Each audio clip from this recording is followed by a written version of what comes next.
Cyberpunk Edgerunners is one of the newest anime to take the world by storm. By the end of this video, you will know everything about this hot new successful series, what makes this show so unique, and why everyone is talking about it. Since its release in September, Cyberpunk Edgerunners has continued to gain momentum in the anime-verse. It wouldn't be far from the truth if we say that this is one of the best anime in 2022 that everyone needs to watch. So, the question is, what makes this show such an astounding success when the game Cyberpunk 2077 was nothing less than a failure? We will explore the anime's colorful cast. The show's cast of characters is its biggest component, as we watch Lucy and David develop their relationship throughout the series. The character arcs and the chemistry between them are some of the most critical aspects of the show, featuring some truly satisfying and poetic scenes throughout the narrative. All of the players blend seamlessly into the overarching plot, each rendering their unique personality, giving the show a ton of flavors. Even fun characters like Rebecca, an endearing, trigger-happy young cyberpunk with such strong compassion, have become fan favorites, and it's characters like Rebecca that make the story of this series so compelling. Which brings us to our next reason as to why Cyberpunk Edgerunners has grabbed everyone's attention, and that is the narrative. Cyberpunk Edgerunners takes place 1 year before the events of Cyberpunk 2077. The series follows David Martinez, a normal kid just trying to make his weary mother happy. After a tragedy of unfortunate events, including his mother's demise and his expulsion from school as a result of a fight, David is introduced into the world of Edgerunners by Lucy, a girl he met on a moving train. Edgerunners are mercenaries for hire, and they'll do any job for the right price. With each passing episode, David transforms from an enthusiastic rookie to an Edgerunner legend. During his transformation, he has adapted himself to maintain the risk of cyberpsychosis, as well as dodgy fixers, which are the guys who give the Edgerunners jobs. He then even goes onto corporate espionage, which is always thrilling to watch. Now, while Edgerunner's narrative is spot on, the producers added more icing to the cake by structuring the anime so that viewers can relate to everything the series presents. Good characters alone can't keep us engaged, but what makes Edgerunners so compelling is that they add relatability. While the storyline and character cast are impeccable, these would obviously not be complete if fans could not relate to them. The producers of this series have made it relatable for fans out there by taking extra care and effort to structure the anime. The characters in Cyberpunk Edgerunners are voiced by actors whose vocals not only match the role of the character in the series, but due to their involvement in the previous series, give the audience this nostalgic feeling by carefully choosing the fantastic voice actors that suit particular roles.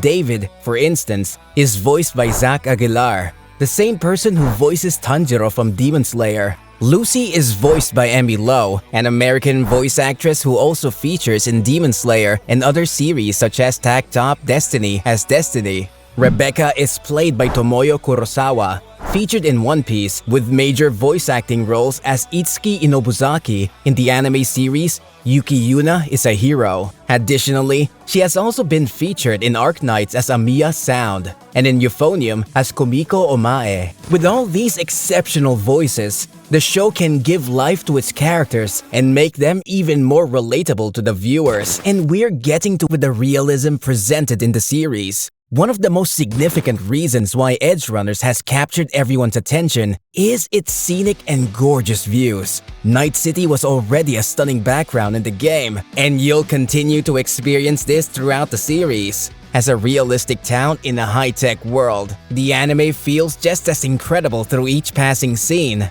With its neon-filled streets and crime on every corner, we can guarantee that something or someone will always catch your attention within realistic boundaries. The series flawlessly captures it all, from the artificially clean corporate environments like Arasaka Tower to the poverty-stricken streets of Santo Domingo. And just like the game, you'll even be able to recognize locations like the Afterlife Bar and the apartment of a central character. They even have those cool holographic fish that swim around everywhere. Moreover, the series covers more intricate parts of Night City. While it reproduces and expands on the visual aspect of the Night City, it also plunges deeper into parts of the world building that were glossed over in the game. A good example would be cyberpsychosis, which is going crazy from too many cyber upgrades, and its effect on people. In the game, it's only used as an excuse for some challenging boss fights and the odd news story,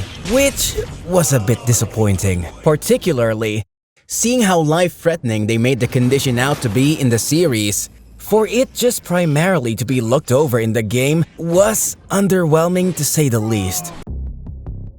Edgerunners, however, expand on the effects of the condition in many ways. The start of the first episode immediately showcases what cyber psychos are capable of and how those affected by it eventually meet their demise. These little details make the series feel so much more comprehensive and add a new perspective on what would otherwise be throwaway boss fights in the game. The increased emphasis on the risk of cyber psychosis also adds a lot more tension to the story, as characters struggle to deal with the sudden influx of cybernetic augmentations. And we're getting to what the series has been highly regarded for: the animation. As expected of Studio Trigger, the animation is stylish and full of seamless action. Every shot feels masterfully handcrafted and could serve as standalone art. The amount of detail that has gone into the series' creation is exceptionally apparent, with each transitioning scene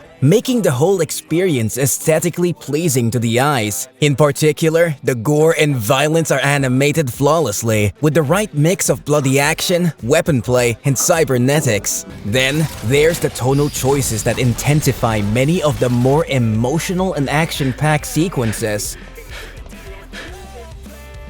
This video won't be complete if we fail to touch on the art style of the series and how incredibly gorgeous it is.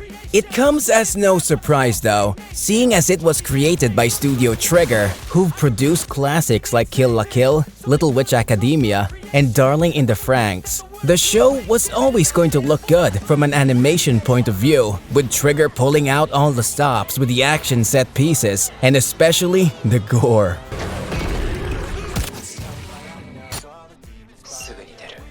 If you enjoyed watching this video, check out our other video, What Makes Lucy the Best Character in Cyberpunk Edgerunners.